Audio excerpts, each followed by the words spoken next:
You are listening to the Birth Bruja Podcast, radical, transformative, empowering birth work in all its nuances. Reproductive justice, racial justice, reclaiming ancestral wisdom, decolonizing the birth space. Here, my friends, we go deep. Join us each month as we chat with activists, scholars, healers, community wellness workers, birthing folk, and beyond to explore topics from their roots to their leaves.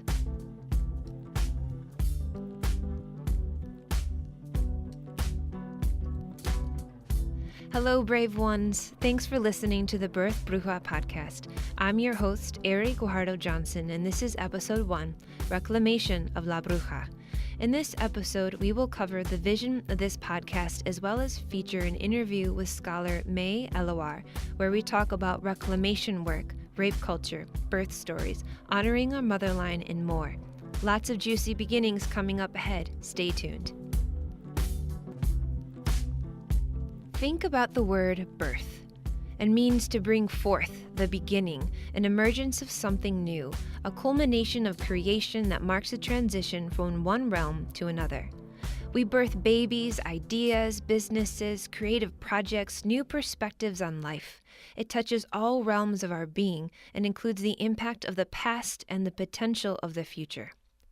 This is why birth, in all of its manifestations, is a rite of passage, a profound journey that transforms all those who venture.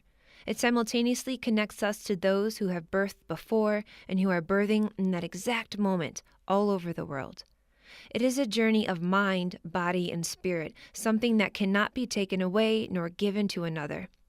It can leave us in awe of our body and the strength of our spirit. It can take us through despair, only to emerge in triumph. It can ignite spiritual commune with ancestors and beings higher than ourselves, or tie us even more deeply to those that surround us on the physical realm. It is a promise of struggle, but also a promise of potential. It is an opportunity for us to reveal inner strength of which we've never known.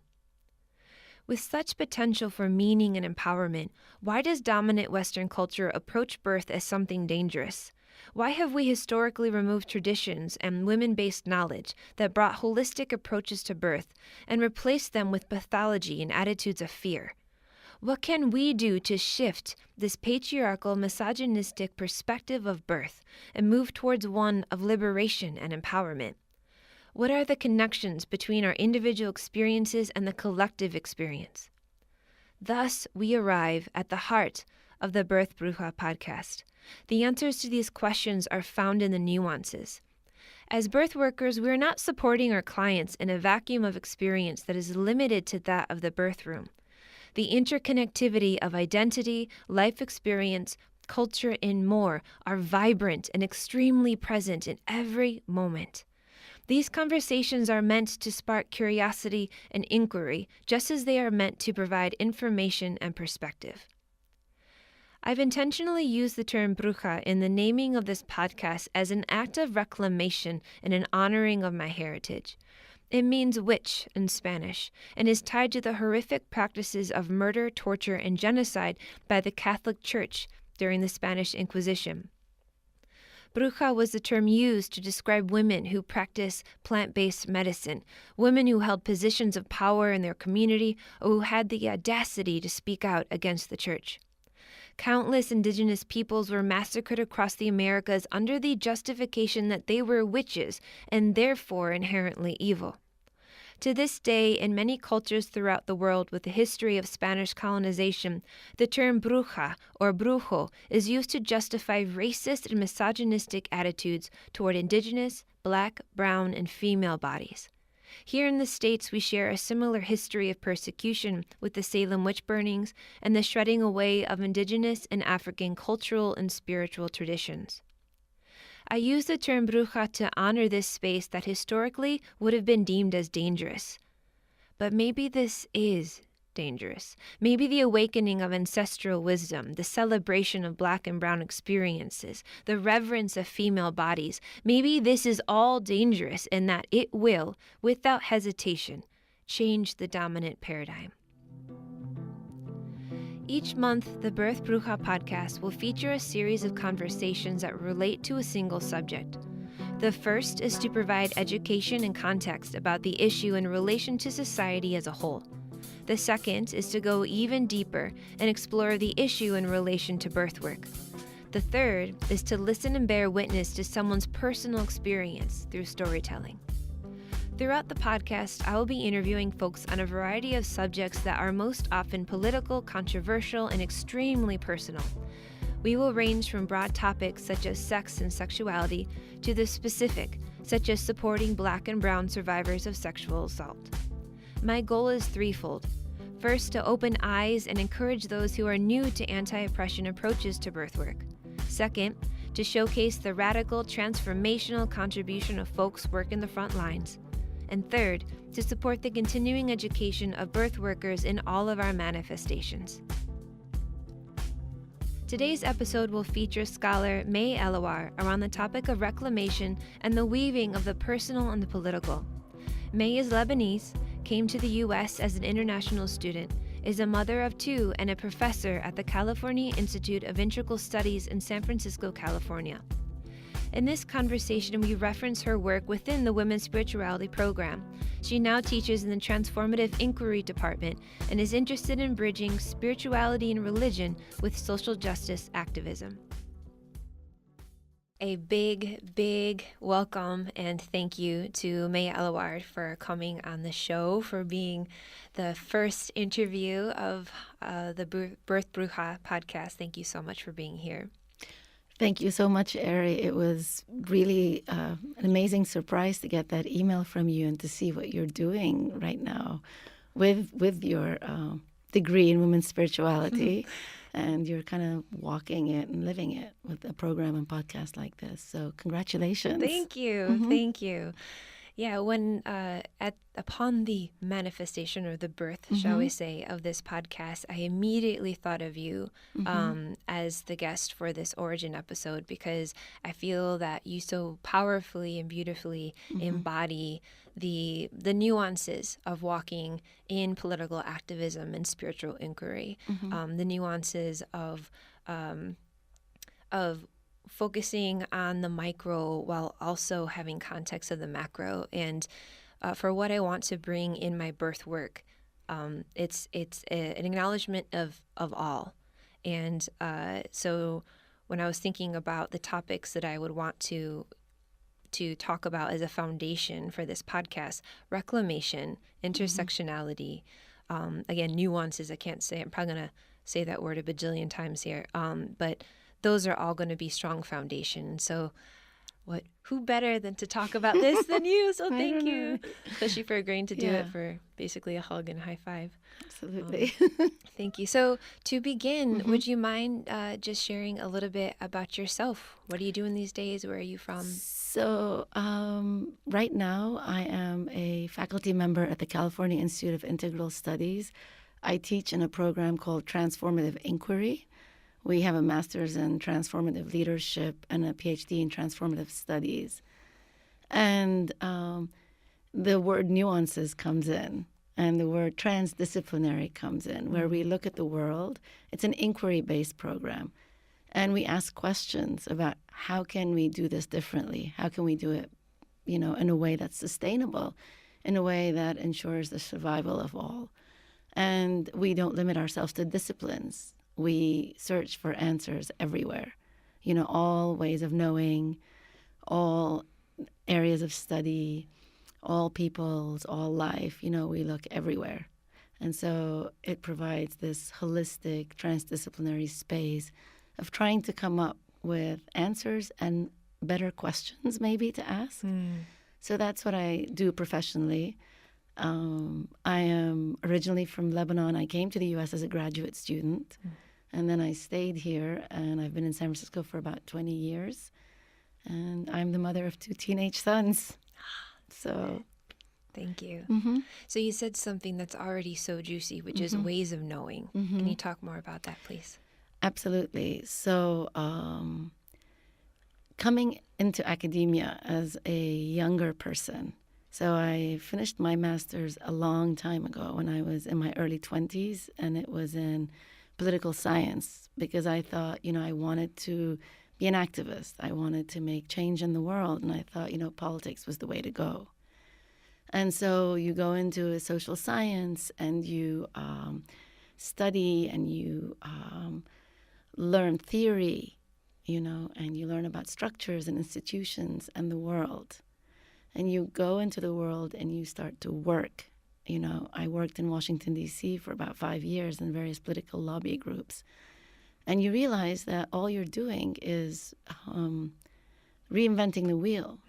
The content might be different for your group, but the way you're going about making change is the same as those in power that you are trying to critique and you're trying to change, And so that led me down another path. Well, where do we get the knowledge?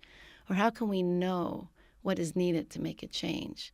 Like if I'm looking at something and I know I'm feeling uncomfortable about what's going on, even though I totally believe in the issue, but the way it's being managed and the way the activism is being organized or the way it's being led, how can I trust that I know that there's something not right here? Where do I go in my body, in my heart, to get that kind of knowledge, a different way of knowing? And that is eventually what led me down to this road of looking at, well, where does spirituality, where does what I believe fit in to what I'm actually doing as an activist, And when you open up this thing, what do I believe? Then to me, that opens up this whole well, what do I know? And where do I find the things that I know? How do I come to know certain things? And this has led me down this kind of spiritual path that's integrated with my politics, where there's activism on the outside, but there's a deep, reflexive coming to know for myself on the inside going on all the time. Yes. So good. Thank you. Thank you. Yeah, I see that very vibrantly in birth work, this struggle about the struggle against what feels like a hierarchy, a top-down, right? Like needing science and statistics and folks with degrees to validate things that have already been expressed as valuable through the storytelling, right? Or through the lived experiences. And to go back, right, to this topic of reclamation work, I think that's a really big part, is to acknowledge all the ways of knowing and acknowledge them all as valuable and not from a top down. I know there's so many ways that we can go into this, right? But the professionalization of birth work, just like the professionalization of nonprofit or of community work, right? The nonprofit industrial complex. I think that's going to be the struggle for us, is simultaneously existing in structures that are problematic, and so existing because that's what's in the here and now, while simultaneously trying to transform in a meaningful way, as exactly as you mentioned, that's not continuing to perpetuate problematic patterns and structures. Thank you. Yes. Gosh, my Michigan background's coming out. I really want to high five you right now. So in similar lanes, if we can talk about reclamation work, what does it mean to you? How would you define it, or how would you explain it? So for me, initially, if I want to say how I come to reclamation work, is coming to voice for myself, reclaiming who I am to begin with, being raised as female, under various patriarchal structures in various places I've lived in my life, has had its share of sort of silencing, has created a sort of structure and norm that validates certain people, certain ways of knowing, certain ways of being, certain norms, right? That don't always privilege someone that is growing up female, So again, it's the first reclamation for me is a reclamation of self as female, and what that entails, that yes, I do have a voice, and yes, my voice is valid, and yes, I do know something, about something. And that's to me where it starts. And then for me, the personal is always political. The personal is always political. So how can I, anyway, reclaim my voice in a system that doesn't allow that to happen? So for me to be able to reclaim my own voice, I really need to look at the system at the same time, and all women, And so this led me down this path of looking at, what has happened to women over the centuries? When did women lose their voice? When did women lose power under patriarchy? And there are many, many theories coming out around that. Christianity, going back archaeologically with the work of Maria Gimbutas and many, many others. And coming through, through Europe, through colonization, what that did to women's voices, the witch burnings and the Inquisition before that, enslavement, and patriarchy. So really kind of deconstructing these structures to see, well, what happened? When did we lose that power to know, right, to speak up, to be change makers, to be leaders? When did we lose that power? And how can we reclaim it? What do we need to reclaim it? What are the tools that we need to reclaim it? And so, again, are we going to use the same tools to reclaim our power that were used to oppress us, which brings up Audre Lorde and the master's tools? Or are we, as women, going to create our own tools to reclaim our voice and reclaim our space? Yeah. Tools that don't perpetuate the violence that we are struggling against, tools that don't perpetuate oppression, inequality, injustice. So what are these tools? Right. And this is where ways of knowing comes in again. Multiple ways of knowing beyond the way we have been indoctrinated to know. Right. And really questioning structures at their roots so that we don't perpetuate these structures is really important. And then another really exciting thread here is reclamation is, some might call it remembrance. Can we remember who we once were? Can we bring that forward? Or can we stop and look at ourselves now and all the glory and beauty and power that we embody as we kind of shed the internalized patriarchal oppression? Who are we? And what do we want? Right. So that kind of reflexive gaze, if you want, that also looks at how are we still engaging in these systems that we're trying to change? Honestly, really, how am I still perpetuating, and how am I changing? And how do I create a tension as we are like fish in water in these systems, which you were talking about? So it's not, to me, it's not like science against anything. Right. It's science and everything, based on whatever value we hold. There's a place for science. Science is amazing. But what is the value that we hold as we use science? Right. And what are we diminishing as we use science? And how can we bring it all for the good of all? Integrate it all for the good of all. What you said just there is something that I think in the Women's Spirituality Program, apparently shout out to the Women's Spirituality Program at CIIS, is probably going to come up a lot. There's this phrase that we say so many times, which is both and. Right. And as we are drawing inward to understand ourselves more fully, to understand the authenticity of us as individuals, to simultaneously then, extend outwards and to understand the context of why and how we got here. And particularly in these times, especially in the States, and I can, I guess, speak more specifically about myself, the nuances of racism and colonialism and patriarchy, they all are incredibly present and alive in our experiences, but then they have also been alive in the previous generation.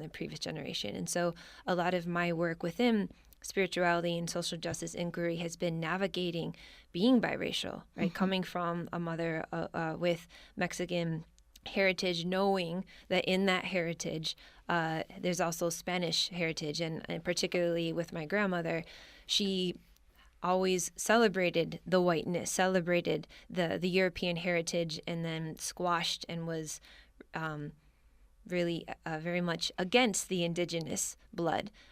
So knowing that within even my brown side, there's very much a play of oppressor and oppressed. And then similarly with my father. My father's predominantly German descent, but yet his family comes from extreme poverty. So again, those nuances, being able to identify them within ourselves, again, so we don't perpetuate, but then also holding space for the way that they transform regionally, generationally. And I think in the Bay, there's a lot of power in bringing name to things. And also, I think sometimes we get so caught up in this really organized, concise way of looking at identity, so that there's these tiny little boxes, that sometimes we forget that to give room for that wholeness for contradiction. You know, the more messy, the more gray area, the things that we're never going to neatly organize within this lifetime, right? It just constantly changes and evolves. So yeah, I think reclamation work for me, and from what I'm vibing from you, is a lifelong journey of constantly having a process of going inward, of finding that meaning that's untouchable, right? Whether someone says, oh, that feeling in your heart that you think is your ancestor, you just made it up. So whether or not someone validates it or invalidates it, finding that aspect of ourselves that's untouchable. And from that fiery, abundant, unconditional place, making connections. Right. And finding that place, it's also like the core of creativity is what I call it. And then you look at the word create itself, and you're talking about birth. We're creating. So good. And it's so good. it's the core of creativity. That space deep inside of us that's untouchable is where we create from, you know, authentically create from, not produce, but create. Yes. You know, which is a different, nuanced way of looking at birth, perhaps, you know, from that core. Oh, man. Yeah. So to like ring it back in. So in around the topic of reclamation work, which is the topic of the show. Yeah. Can you please speak upon the Motherline Project?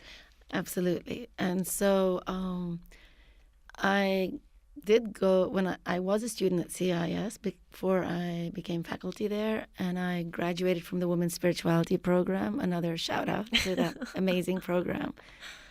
And I taught in that program for a while. And in one of the first classes that are offered, students are required to do a Motherline project. And the idea behind that is that in patriarchal society, we come to identity through our father lines, through our fathers and grandfathers, and the way women change their name, in the way lineages are handed down, and even inheritance laws. We look at the father line, you know, and the mother lines and get forgotten and not acknowledged, you know, in that process. And so we want to reclaim and re-enliven the mother line. And so students begin researching back along their mother line. They look at their mother, grandmother, great-grandmother, and go as far back as they can. And so what has always sort of intrigued and compelled me and drawn me to this project is that as you hear these personal stories and these personal histories of mother lines, with each story spoken and told, you are really talking about culture and society and history and everything that was going on around the story that impacted that story. So you're really learning about what happened in the world through these singular personal stories, which is incredibly powerful. Just incredibly powerful to hear the journeys that grandmothers took, the hardships that grandmothers faced, so that the granddaughter could be sitting in graduate school, getting a degree in something called women's spirituality is so inspiring is not the word. It's just moving. I mean, there's tears and laughter and joy and connections and differences and learning. And this like building of community of women as you see the struggles and as you see the power to survive and thrive, and as you see the beauty, and as you see the body and the love, and the music and the food. Somebody once did a motherline project using recipes that were handed down. And with each recipe, there was a story. And the story might seem personal, but it told the story and history of the world at the same time. So reclaiming the motherline is incredibly powerful on a personal level for each woman that has done this, that I've experienced. And it's powerful on a social level as it causes transformation. And I can speak to my own motherline. So I entered the program exactly 1 year after my own mother had passed away. And my mother passed away pretty young. She was only 55 when she was very sick. She had MS. And so a year later, I was in class and I was told to write my motherline. And it was, I could not have thought of a better tribute to my mother's life than writing that motherline a year after she passed away. I could not have found a better tribute. I could not have found a better gift to give my children than that motherline that I wrote. And so for that, I think the motherline is a necessity for every woman and every man. Yeah, I was just going to say, I think. And every child, yeah. Yeah. One of the most profound realizations for me when I did that project with you was seeing all the ways in which, even as a quote unquote like conscious, strong, empowered feminist woman, identifying all the ways that I've been deeply encoded to devalue things, to place value on education from institutions, to place value on certain personality characteristics. I think seeing the ways that growing up, for example, I kind of saw some of the cultural things on my mom's side as more frivolous and emotional and dramatic, and then for some reason valuing the cultural things of my father's side a little bit more because it was less colorful and less communication actually, and more, I felt more controlled and polished. And so I didn't realize I had that belief or that value until that paper. And then also seeing how easy it was easier to access information about, as you mentioned, the fatherline, than it was the motherline. How I had to dive deep and ask the same questions multiple times to be extracting this information.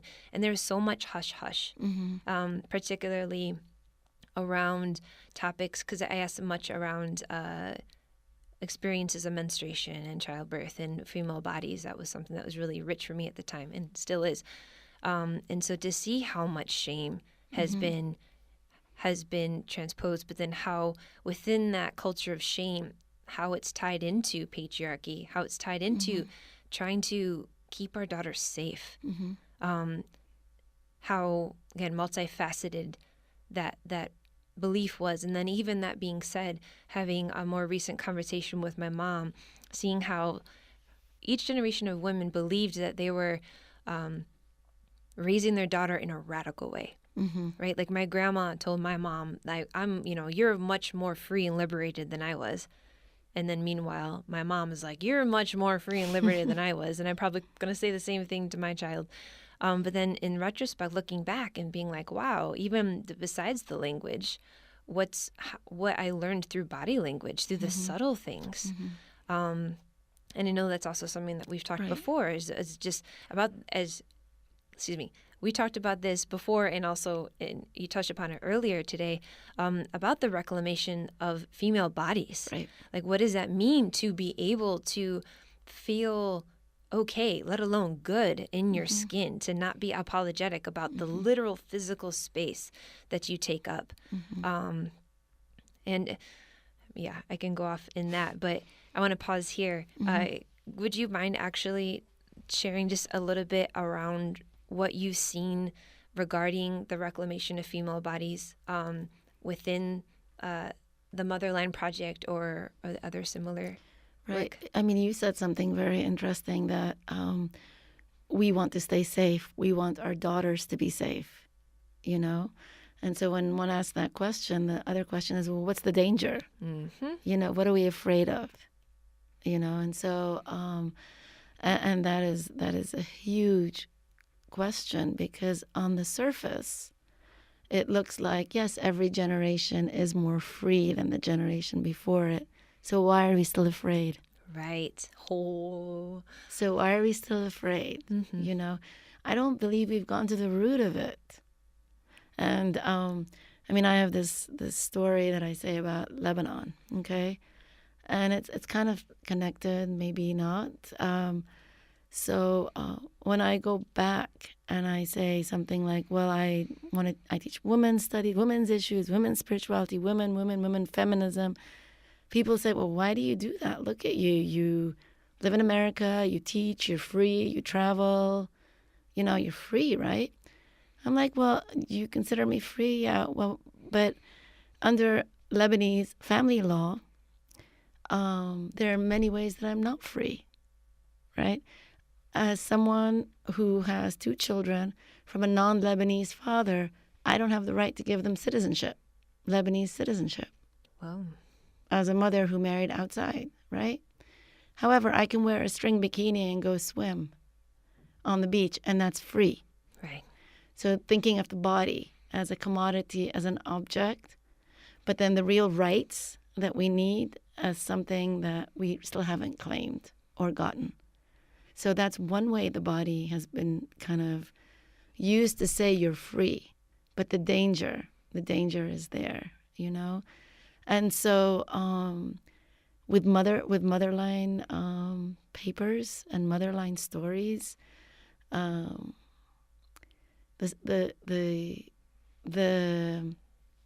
most painful ones are ones where you see an intergenerational pattern of physical and sexual abuse of women that exists in some families. That comes up so often.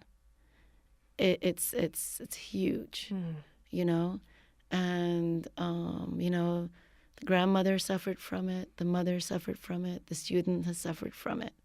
So how do we stop those cycles? You know, and it brings me to something else that you and I talk about a lot, restorative justice as a way of healing, you know. So hurt people, right?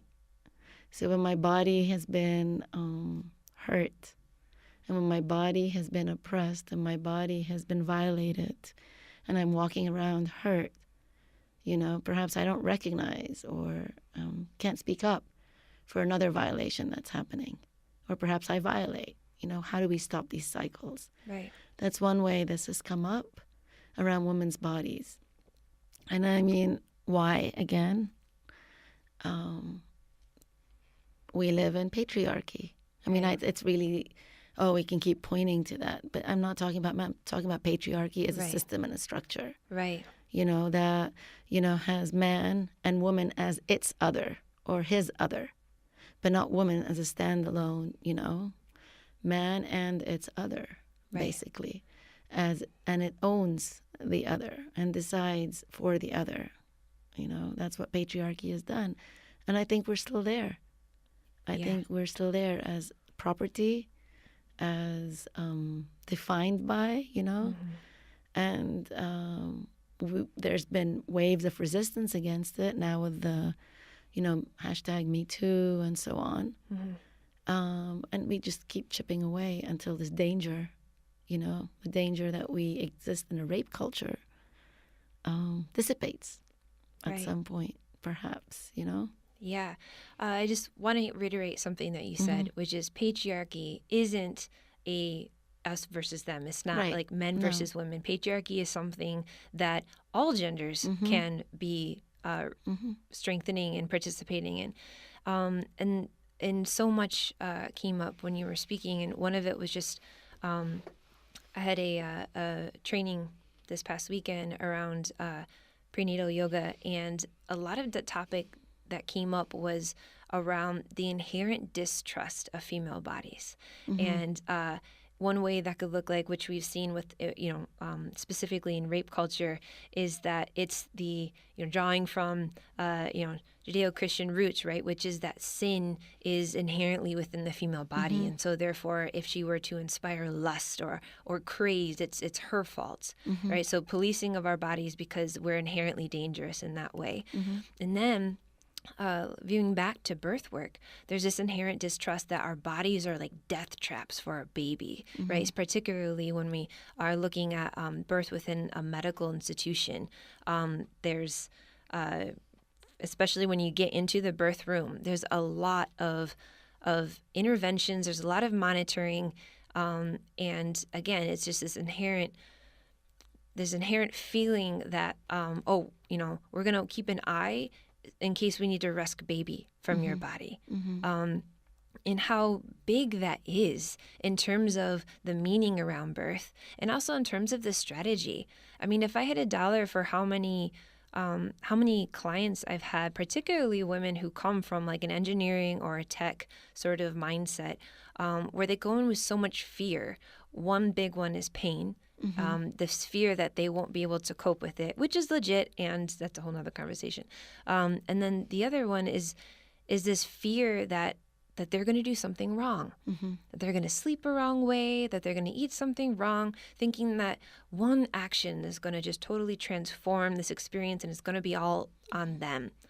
And again, returning to this concept of other ways of knowing. Right. That's exactly. The body knows. Yes. The mother's body knows, but we've been conditioned to not trust that knowing. And the storytelling piece. Exactly. It's like a radical notion these days to be hearing birth stories. And it's like, how is it that I'm a grown-ass woman and that I've only recently heard my birth story with my mom? Like, that seems weird to me. Right. Yeah. Well, I mean, I have 2 birth stories. I have 2 children. And I did not trust my body with my first child. I did not trust my body. I did not know what was happening. And I ended up having a C-section with my first child. And so I do have gratitude to science and Western medicine because we would both not have survived. But also there was a point where an intervention, if I had listened to my body, would not have led us that far. Because, and it's okay to share the birth story, right? Yes. So I was due, and I would go to my doctor, quote unquote, every other day, and the baby wasn't coming, and I would tell my doctor that, I think I'm losing water because I wake up at night and I have to change my underwear a few times, and there's water all the time. And the doctor, who was a male at that time, said to me, "Oh, if your water breaks, you'll know it. It just gushes out." And I believed that. So then the baby wouldn't come out, and I had to be induced. So I go to the hospital on a Saturday morning to be induced, and they put the Pitocin. And every time I have a contraction, the baby's heartbeat would stop. Oof. And then the doctor came in and said, "Well, we're going to break your water." And he stuck something to break my water. There was no water. He was dry inside. Right? And I knew that something, I knew, but I didn't know. Right. And I didn't know to ask anyone else because I trusted the doctor. And so then I had an emergency C-section when they found that out because we were both like suffocating. With my second child, it was different because I'd had that experience. So I had a unique situation in that I was pregnant with my second child and taking care of my mother, who had very progressive multiple sclerosis. So I didn't go to any checkups. I was healthy. It was fine. Was this here in the States? Or? Part Lebanon, but they were both born in the States. Okay. Like 6 months in Lebanon. I came here the last 3 months. I hadn't had an ultrasound. He was fine, no biggie. So I was about, it was the month that I was due. And I went to my doctor. I changed doctors, of course. I had this amazing woman doctor now. She wasn't there. And I said, I have pain up around my chest area, like something's pushing. And I had this young, Stanford-educated, whatever, woman doctor, not my doctor. She was just there subbing. I said, is the baby breech? And she said, no, I don't think so. And she touched and everything. I'm like, something's not right. No, you're fine. So I walk out and I'm paying or, paperwork. And I tell the receptionist, I don't feel good. Can I see someone else? I knew to say that. So I don't important. feel good. She said, well, we don't have any doctors. We have the midwife here. I'm like, yes. So I went and I sat with the midwife. She put her hands on my belly and 2 minutes later said, this baby's breech. We got to get the baby out. The baby came out the next day. Had I had a contraction with a breech baby, I don't know what would have happened. So. Thank you. Thank you for sharing that story. Yeah. So many things. For folks who are new-ish to birth work, yes. Breaking of the bag of waters is not like in Hollywood where it's just a big gush. That's what I was waiting for. Yeah. I mean, don't get me wrong. It can happen, but in my experience and also from what I read, very rarely does it happen like that. Typically speaking, it's more of a slow trickle as you experienced. So just want to note on that. And then second, yes. So if I could wave a magic wand, where from now all of the clients that ever engage with from now on, it would be that they know that they have a choice with medical providers, right? Because of the power complex, because we place value on professional education and institutions, we inherently believe that others are experts of our bodies and they are experts of this experience, right? It's like, oh, I'm pregnant. I've never done this before. Therefore, you, doctor, right? Putting all of the power in their hands, which is understandable because that's how we're often programmed. That's exactly what I did. Yep. So again, totally is understandable. And it's important to remember that we have choice, and particularly around birth. This isn't just a casual thing, right? If there's a time to be more picky regards to doing work to find a medical provider that you feel good around, right? Like their personality makes you feel good, their attentiveness makes you feel good, and then on top of their approach to work, right, is within your value system.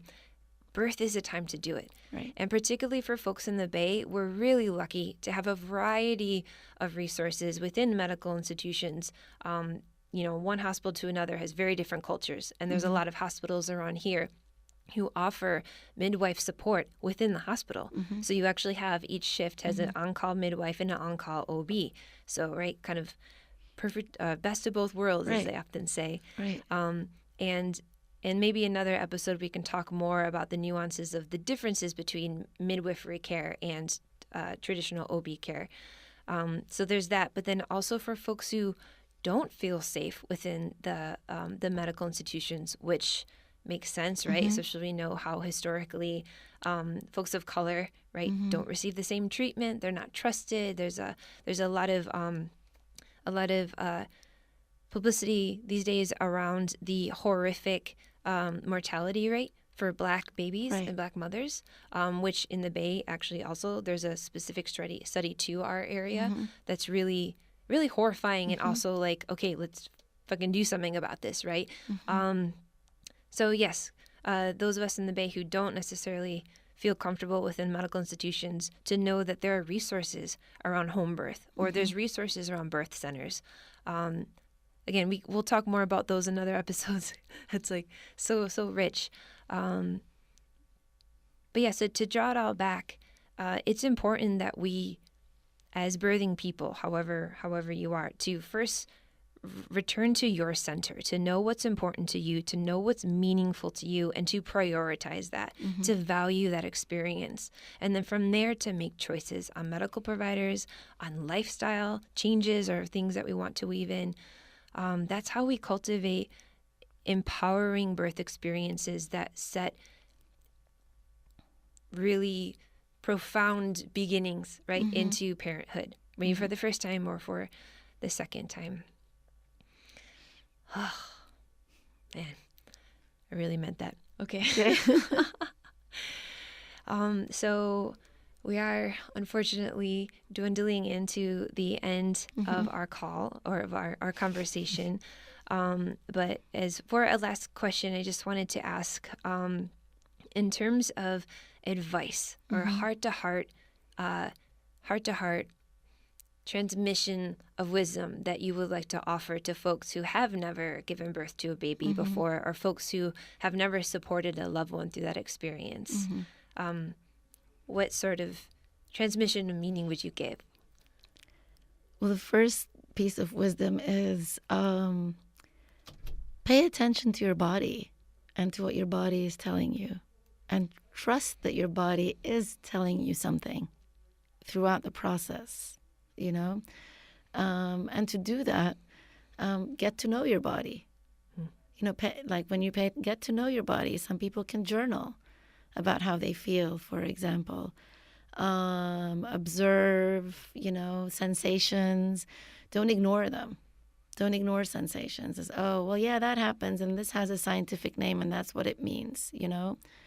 And like you were saying, Eri, we're lucky that there are resources that can help us make sense of some of these sensations sometimes and what they mean, and not to just take someone's word, someone who's not in your body, as the truth and the truth for you. You know, to really, really, really get to know your body and your sensations. And it is such a beautiful experience once the baby is in your arms. I mean, there is nothing like it in the world. And if I was to do it all over again, you know, I would want that experience to start from the minute I knew I was pregnant. There is nothing like it in the world. It's a beautiful experience. So how can you celebrate it, which is not very much what the media and, you know, normative culture tells us. You don't really celebrate being pregnant. You get fat, your legs are swollen, you're tired, you might get pimples.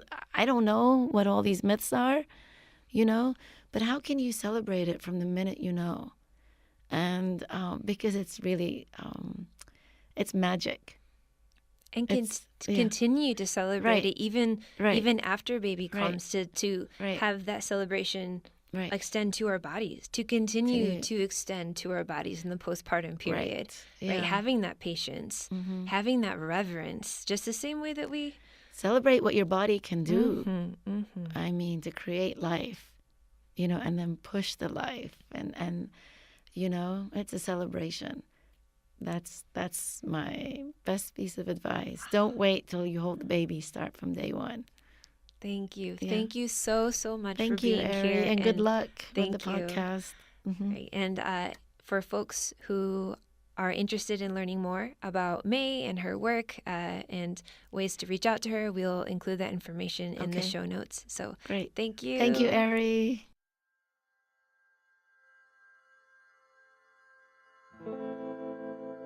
In the past, they burned us because they thought we were witches. Just because we knew what to do with herbs outside of the kitchen, because we knew how to dance, how to seduce, how to pray, because we moved with the cycles of the moon. In the past, they burned us alive because they knew that we are witches. So now we cast spells with our mouths, pieces of our heart spill out. It is incredible, the power of a woman who is not afraid to say no.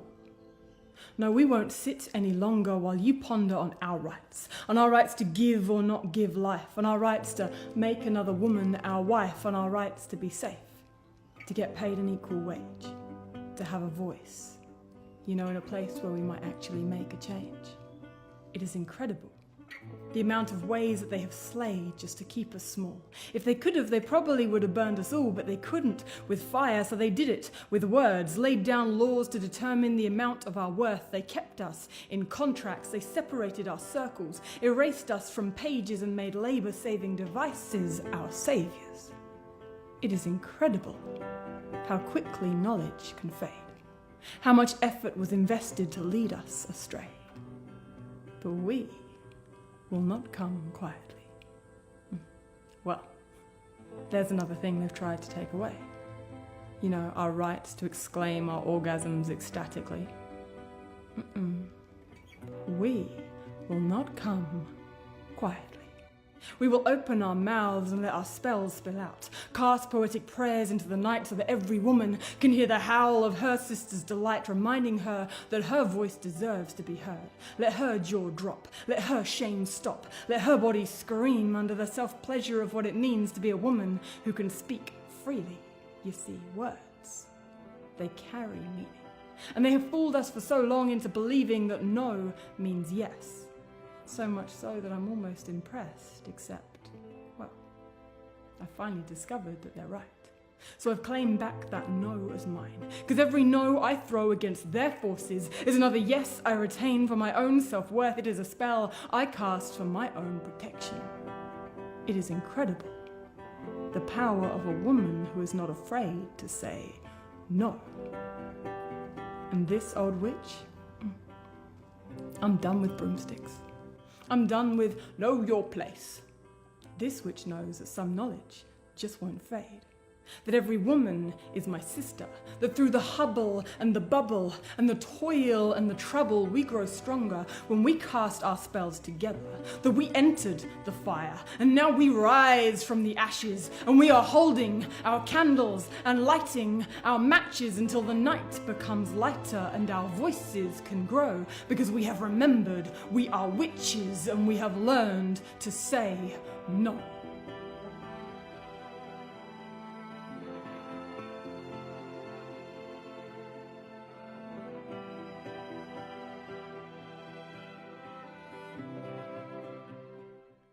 We just listened to the poem Witches, written and performed by Felicie Malay.